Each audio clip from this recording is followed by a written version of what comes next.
Hello, my name is Farainej Kwira, and I'm the CTO and co-founder of Faster Smart Tech, which is a Zimbabwean startup building programmable smart local infrastructure for Africa.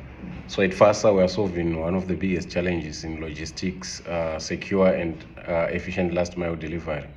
So we've developed IoT-enabled smart lockers and API-first cloud platform, AI-powered parcel sizing and mobile applications that enable secure parcel delivery, collection, returns, and temporary storage. Our vision is to become the infrastructure powering automated parcel exchange across Africa. So we've made progress so far.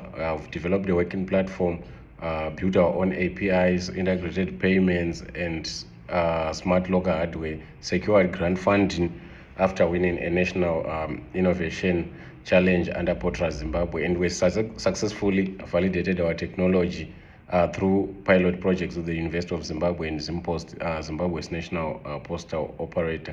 So the reason why we want to join the Open Startup program is we believe that we've reached a stage where execution is no longer our biggest challenge, scaling is.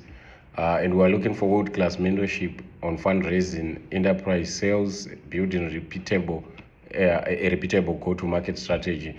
And we want to learn how to build and operate a venture-backed tech company at the same time, which is connected with experienced founders and also gain access to investors and strategic partners who can help us to expand beyond Zimbabwe and into regional African markets. I also believe we can contribute to the cohort. Our experience in building deep technology that combines from IoT, hardware, AI, cloud, software, and developer AIs has taught us a great deal about building technology for African markets, and we're excited to learn from and collaborate with other ambitious founders. Thank you for considering applications. Looking forward to hearing from you.